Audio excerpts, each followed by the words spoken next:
La royauté est un élément que tu ne dois pas négliger dans ta vie. La sacrificature, d'accord, mais la royauté aussi. Parce que Christ est selon l'ordre de Melchisédek. Il est sacrificateur, il est roi. Et parce qu'il est roi, son vêtement n'était pas n'importe quel vêtement. La Bible dit qu'il n'avait rien pour nous plaire.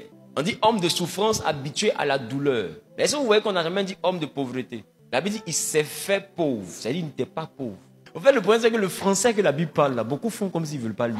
La Bible dit il s'est fait pauvre afin que de par cette pauvreté-là que nous soyons enrichis. La Bible n'a pas dit il était pauvre. Jésus avait maison. Sinon il payait l'impôt pourquoi? Toi Jésus a dit paye impôt. Tu payais impôt par rapport à quoi? Or c'était au moment de l'impôt, qu'on lui réclamait de l'impôt, il a dit à Pierre, va pêcher. Il prend l'argent pour venir payer. Il payerait l'impôt par rapport à quoi? La Bible dit qu'à Capernaum, sachant qu'il était chez lui à la maison, les gens ont fait passer un malade par le toit parce que la foule était trop devant la porte. On dit qu'il était chez lui à la maison. Jésus avait maison. Donc quand Jésus vient puis il dit, le Fils de l'homme n'a pas d'endroit où reposer sa tête. Le Fils de l'homme n'a pas d'endroit où reposer sa tête. Et puis d'autres sont là aussi, le Fils de l'homme n'a pas d'endroit où reposer sa tête. On dit qu'il était chez lui à la maison, pas dans son studio à louer. Jésus était propriétaire du foncier. Ça c'est un. De deux, dans cette saison-là, l'un des tissus les plus luxueux était le lin. Or, Jésus portait du fin lin rétort. Est-ce que les gens ne disent même pas que le lin, il se froisse avec élégance? C'est quand le lin se froisse, il se froisse à un malin. C'était le tissu des personnalités. Et Jésus portait du fin lin rétort. L'un des tissus en lin les plus luxueux de cette saison. Et quelle robe il avait? La Bible dit que sa robe n'avait pas de couture. C'est-à-dire qu'il avait une robe qui était tissée en un seul morceau. Il n'y a pas de trace de couture.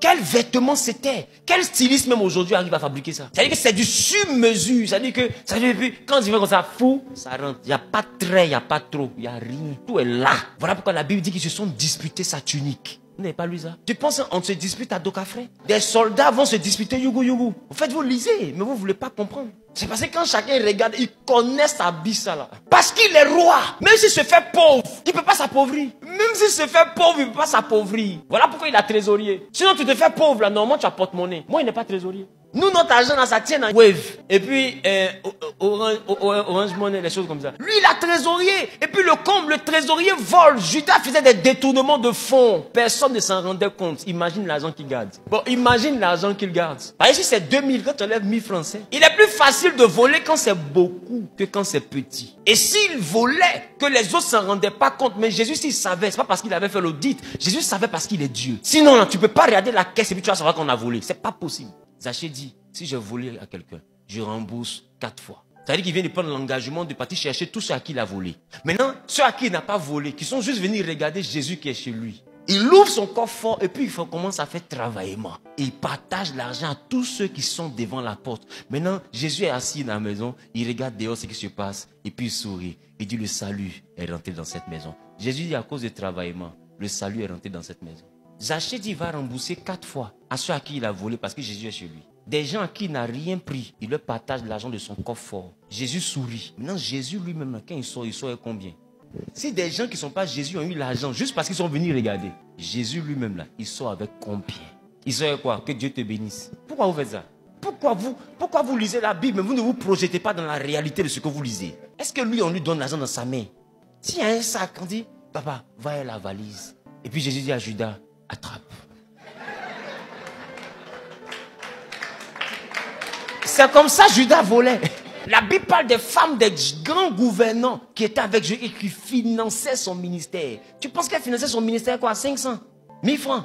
La Bible dit un riche homme d'Arimathée, lui aussi était disciple de Jésus. Joseph d'Arimathée. C'est quand il meurt qu'on voit ce disciple. Jésus avait des gens qui étaient puissants derrière lui. Mais lui-même, il marchait comme un pauvre. Voilà pourquoi la Bible dit il s'est fait pauvre. Il n'était pas pauvre. Parce que Joseph d'Arimathée ne va jamais accepter que son père spirituel soit pauvre. Jamais. Jamais. La preuve, il n'a même pas accepté que son père spirituel soit enterré n'importe comment. Il a réclamé le tombeau pour lui donner une tombe qui est digne. Et il a pris un tombeau maison mère nouveau. La Bible dit il était neuf. C'est pour dire la qualité de l'illustre qui vient de disparaître. On ne peut pas l'enterrer comme une vulgaire personne. C'est ce que ce fils est en train de dire. Nous, ça dit quand il s'est fait pauvre, là, il n'était pas pauvre. La Bible n'a pas mis l'accent sur sa royauté, elle a plus mis l'accent sur sa sacrificature. Non, ne méprisez pas le roi qu'il était. Il était roi jusqu'à inquiéter les Romains. Il était roi jusqu'à perturber les sacrificateurs, les grands hommes de Dieu qui étaient là à l'époque, avaient peur de son leadership.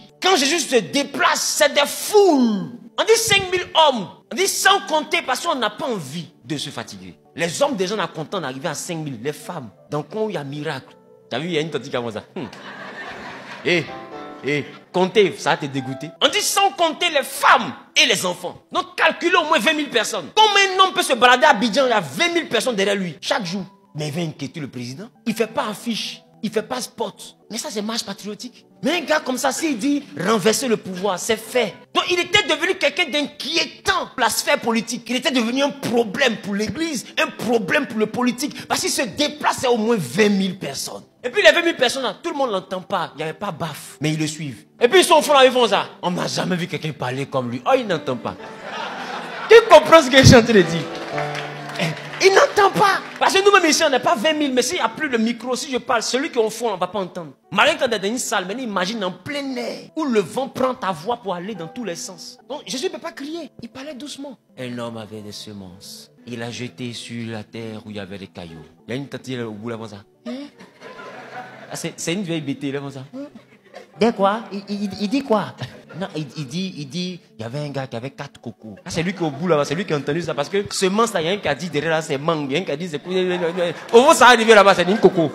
Elle est sans la maison pour dire, waouh, il est fort. Il dit un homme avec 4 cocos. On dit quoi?